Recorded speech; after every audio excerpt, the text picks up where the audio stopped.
Et yo tout le monde, c'est Daimao, j'espère que vous allez bien, moi ça va. Aujourd'hui on se retrouve pour une toute nouvelle vidéo sur Dragon Ball Super. Et comme chaque mois, c'est le moment de la petite review du dernier chapitre de Dragon Ball Super. Donc c'est le 45 cette fois, qui est sorti avec les leaks du V-Jumps. On va un petit peu en parler. Dans ce chapitre, ce qui est mis à l'honneur, c'est le combat Moro versus Vegeta. Donc c'est assez intéressant. On voit enfin le fameux Moro à l'action. On voit de quoi il est capable. On en sait plus sur ses pouvoirs et ses intentions. Donc c'est vraiment intéressant les amis. Si vous ne l'avez pas lu, je vous invite à aller le lire. Il y aura peut-être du spoil dans la vidéo. Donc faites attention. Mais on va voir ça ensemble. Ici, je vais parler un peu de mon avis sur le chapitre. De ce que j'en ai pensé. Et un petit peu faire une analyse, descriptif, résumé. Voilà. Donc c'est comme d'habitude les amis. Si ça vous plaît, n'hésitez pas à lâcher le pouce bleu, c'est très important les gars. Et si vous êtes nouveau, eh bien abonnez-vous, ça fait toujours plaisir. Donc dans ce chapitre, comme je vous l'ai dit les amis, ce qui est mis à l'honneur, ce qui est mis en avant, c'est le combat Moro versus Vegeta. Donc je resitue un petit peu le contexte. Ils sont sur la planète Namek, car Moro, en s'étant échappé, était parti sur la planète Namek pour retrouver les Dragon Ball, donc pour faire un vœu dont on va apprendre le vœu qu'il voulait dans ce chapitre. Justement, il veut récupérer sa force d'antan, sa puissance, sa jeunesse, quoi. Il veut recharger les batteries. Parce que vous le savez, Moro, il a été enfermé pendant des années par la patrouille galactique. Et donc, il a perdu du pouvoir, notamment avec l'ancien gros Kaioshin qui avait fait une technique spéciale pour anéantir et, comment dire, entraver, voilà, c'est le mot que je cherchais, entraver les pouvoirs magiques de Moro. Parce que Moro, il utilise beaucoup la magie. Voilà, c'est un combattant atypique dans Dragon Ball. Et on va voir justement maintenant ce que ça donne en combat contre Vegeta God, les gars. Donc, ce qui est très intéressant, on découvre un peu le pouvoir de Moro. Donc, Moro, pour se battre contre Vegeta, Vegeta étant Super Saiyan God, il va utiliser le pouvoir et l'énergie de la planète sur laquelle il se trouve. Donc, c'est la planète Namek. Donc, Moro ne bouge pas. Il est figé, il reste sur place et il contrôle vraiment la planète comme si c'était un être vivant, en fait. Il donne de la vie à la planète avec des attaques. Donc, il y a des explosions qui sortent du sol, il y a des vagues d'eau, enfin. Et c'est assez puissant, il y a quand même pas mal d'énergie qui se dégage de ça. Donc Vegeta en Vegeta God, ben, ça va, il gère, mais il n'a pas un avantage, on va dire, c'est plus ou moins équilibré. Donc Vegeta God versus Moro qui utilise la magie, le pouvoir de la planète, c'est du 50-50 plus ou moins. Voilà, Vegeta n'est pas à fond non plus, je pense. Donc voilà, quand même, le pouvoir de Moro, ça situe un petit peu son niveau. Surtout que c'est un Moro rouillé, un Moro qui est inactif depuis des années. Et bon, il dit quand même que la planète Namek est une planète avec beaucoup d'énergie, beaucoup de ressources. Et Vegeta se dit alors, je n'ai qu'à éviter tes attaques, puisque quand tu te fatigues, et puis voilà, je pourrais venir te mettre le coup fatal. C'est là que Moro nous dit qu'il peut faire ça à l'infini tant que la planète a de la vie. Donc voilà, ça voudrait dire que si Vegeta utilise cette technique, cette stratégie, eh bien la planète va mourir. Donc c'est pas intéressant. Là, j'en rebondis un petit peu les gars. C'est un combat qui est assez stratégique, je trouve ça pas mal dans le chapitre de Dragon Ball, justement, là, ça fait plaisir. Un petit combat un peu stratégique, réfléchi. D'ailleurs, Moro, je trouve que c'est un des méchants qui risque d'être le plus intelligent, le plus futé, le plus rusé et fourbe de Dragon Ball. Vraiment, je le pense. Donc c'est vraiment... Il en a là-dedans, le petit Moro, les gars. Vous verrez si vous avez lu le chapitre et vous êtes d'accord avec moi. Je pense que vous avez lu le chapitre. D'ailleurs, n'hésitez pas à me dire ce que vous en pensez en commentaire. Mais c'est pas mal du tout. Donc, Moro, en fait, il matérialise l'énergie vivante de la planète.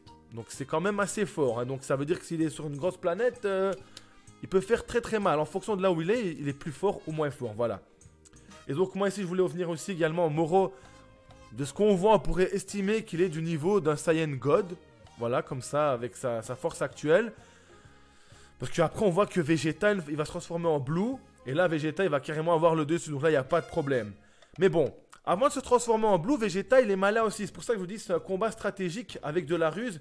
Vegeta, il fait un peu le mec comme s'il était à son maximum en Saiyan God. Moro dit, ah, tu es déjà à ton maximum, tu t'avoues vaincu, voilà. Parce qu'il voit bien que Vegeta ne pourra pas l'atteindre. Et en fait, Vegeta, il fait exprès de faire ça pour essayer d'en savoir plus sur les intentions de Moro.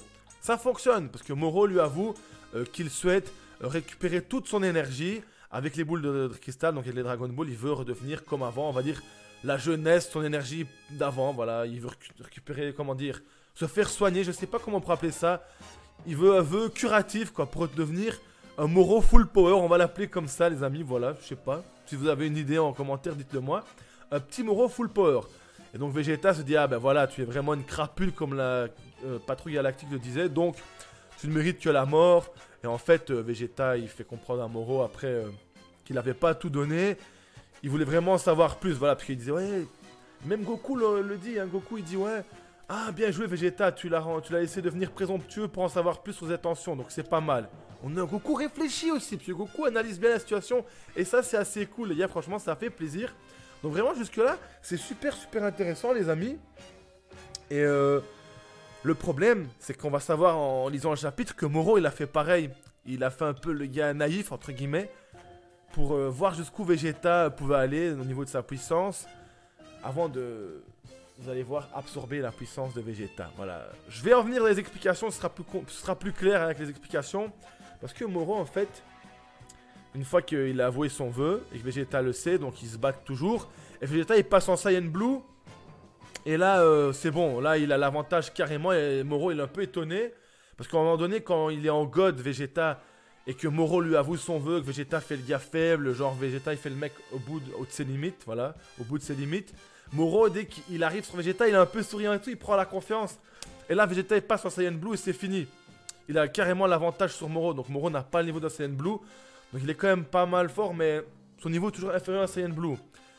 Mais c'est là que la subtilité arrive. C'est pas grave, Moro il se dit ah putain mais je suis affaibli, mais c'était justement dans sa stratégie, il voulait vraiment que Vegeta ait au maximum de sa force.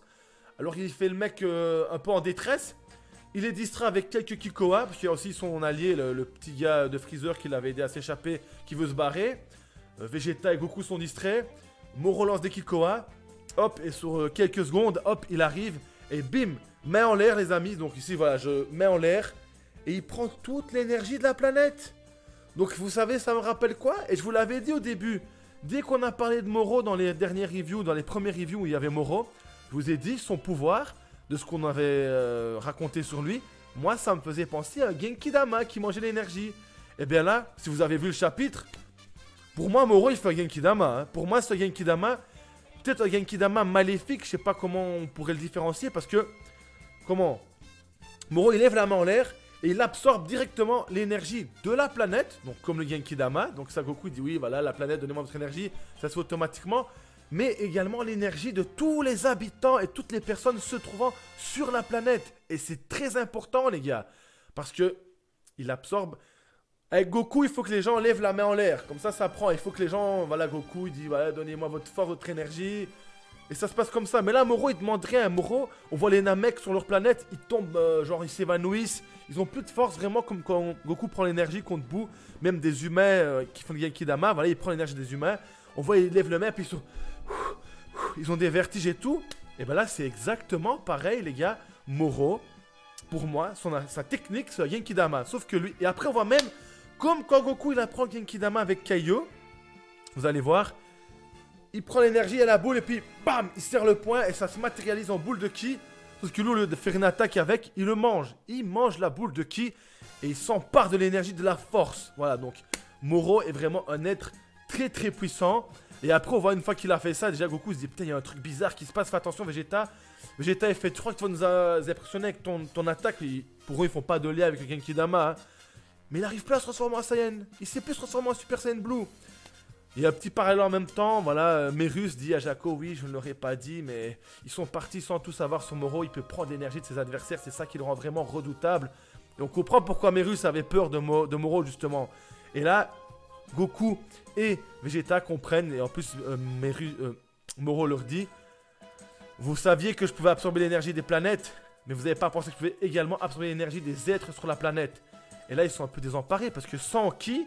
Ça veut pas dire qu'il a pris leur force, mais il a pris leur ki, donc il va être quand même assez fort, mais il va pas avoir une force de blue particulièrement. Mais ça veut surtout dire que Vegeta et Goku n'ont pas le ki, l'énergie nécessaire, l'endurance pour passer en blue. Et là, ils vont être vraiment dans la merde contre Moro. Et moi, personnellement, je sais pas vous, mais je suis hyper hype. Et je suis vraiment très impatient d'avoir le prochain chapitre. Comme je vous l'ai dit la dernière fois, en ce moment, les chapitres de DBS, dès qu'il sort, dès que j'ai lu, je veux absolument le prochain. Et un mois, ça fait long, mais tant mieux. Faut que ça continue comme ça veut dire que la qualité est là, que l'intrigue est là. Et c'est vachement cool, moi ça me fait plaisir. Voilà.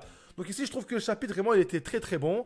Et dites-moi ce que vous en pensez. Moi, ma théorie, c'est vraiment que Moro, il fait des Genki Dama, il les mange. Enfin, c'est un peu...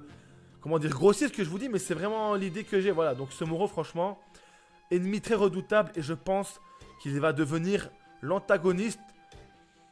Je dirais peut-être pas le plus charismatique, mais ça va être le plus rusé et le plus fourbe.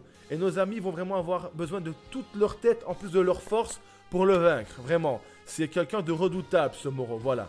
Sur ce, j'espère que la vidéo vous aura plu. Si c'est le cas, n'hésitez pas à lâcher le petit pouce bleu et vous abonner. Et je vous dis à la prochaine pour d'autres vidéos, les amis. Peace.